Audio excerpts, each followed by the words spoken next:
عورتوں نے رسول اللہ صلی اللہ علیہ وسلم سے کہا کہ آپ سے فائدہ اٹھانے میں مرد ہم سے آگے بڑھ گئے ہیں، اس لیے آپ اپنی طرف سے ہمارے وعظ کے لیے بھی کوئی دن خاص فرما دیں۔ تو آپ صلی اللہ علیہ وسلم نے ان سے ایک دن کا وعدہ فرما لیا۔ اس دن عورتوں سے آپ نے ملاقات کی اور انہیں وعظ فرمایا اور مناسب احکام سنائے۔ جو کچھ آپ صلی اللہ علیہ وسلم نے ان سے فرمایا تھا اس میں یہ بات بھی تھی کہ جو کوئی عورت تم میں سے اپنے 3 لڑکے آگے بھیج دے گی تو وہ اس کے لیے دوزخ سے پناہ بن جائیں گے۔ اس پر ایک عورت نے کہا اگر 2 بچے بھیج دے؟ آپ نے فرمایا ہاں، اور 2 کا بھی یہ حکم ہے۔ صحیح بخاری حدیث نمبر 101۔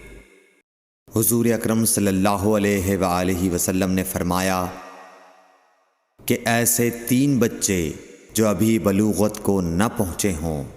صحیح بخاری حدیث نمبر 102۔ نبی کریم صلی اللہ علیہ وسلم نے فرمایا کہ جس سے حساب لیا گیا اسے عذاب کیا جائے گا۔ حضرت عائشہ رضی اللہ تعالی عنہا فرماتی ہیں کہ یہ سن کر میں نے کہا کہ کیا اللہ نے یہ نہیں فرمایا کہ ان قریب اس سے آسان حساب لیا جائے گا؟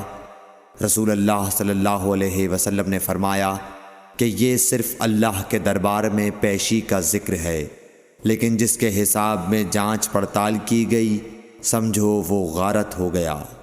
صحیح بخاری حدیث نمبر 103۔ رسول اللہ صلی اللہ علیہ وسلم نے اللہ کی حمد و ثنا بیان کی، پھر فرمایا کہ مکے کو اللہ نے حرام کیا ہے، آدمیوں نے حرام نہیں کیا۔ تو سن لو کہ کسی شخص کے لیے جو اللہ پر اور یوم آخرت پر ایمان رکھتا ہو جائز نہیں ہے کہ مکے میں خون ریزی کرے یا اس کا کوئی پیڑ کاٹے۔ پھر اگر کوئی اللہ کے رسول کے لڑنے کی وجہ سے اس کا جواز نکالے تو اس سے کہہ دو اللہ نے اپنے رسول کے لیے اجازت دی تھی، تمہارے لیے نہیں دی، اور مجھے بھی دن کے کچھ لمحوں کے لیے اجازت ملی تھی، آج اس کی حرمت لوٹ آئی جیسی کل تھی، اور حاضر غائب کو یہ بات پہنچا دے۔ صحیح بخاری حدیث نمبر 104۔ ایک مرتبہ ابو بکر رضی اللہ عنہ نے رسول اللہ صلی اللہ علیہ وسلم کا ذکر کیا کہ آپ صلی اللہ علیہ وسلم نے فرمایا تمہارے خون اور تمہارے مال، محمد کہتے ہیں کہ میرے خیال میں آپ نے اعراضکم کا لفظ بھی فرمایا، یعنی اور تمہاری آبروئیں تم پر حرام ہیں، جس طرح تمہارے آج کے دن کی حرمت تمہارے اس مہینے میں۔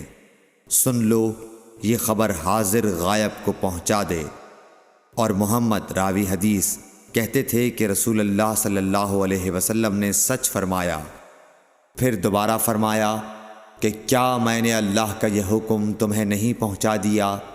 صحیح بخاری حدیث نمبر 105۔ رسول اللہ صلی اللہ علیہ وسلم نے فرمایا کہ مجھ پر جھوٹ مت بولو، کیونکہ جو مجھ پر جھوٹ باندھے وہ دوزخ میں داخل ہو۔ صحیح بخاری حدیث نمبر 106۔ رسول اللہ صلی اللہ علیہ وسلم نے فرمایا کہ جو شخص مجھ پر جھوٹ باندھے گا وہ اپنا ٹھکانہ جہنم بنا لے۔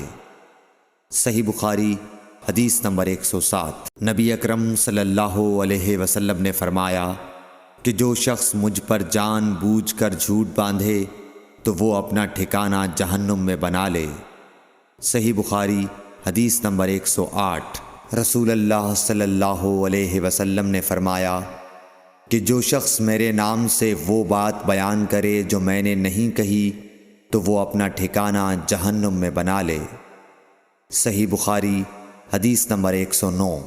رسول اللہ صلی اللہ علیہ وسلم کا فرمان ہے کہ اپنی اولاد کا میرے نام کے اوپر نام رکھو مگر میری کنیت اختیار نہ کرو، اور جس شخص نے مجھے خواب میں دیکھا تو بلا شبہ اس نے مجھے دیکھا، کیونکہ شیطان میری صورت میں نہیں آ سکتا، اور جو شخص مجھ پر جان بوجھ کر جھوٹ بولے وہ دوزخ میں اپنا ٹھکانہ تلاش کرے۔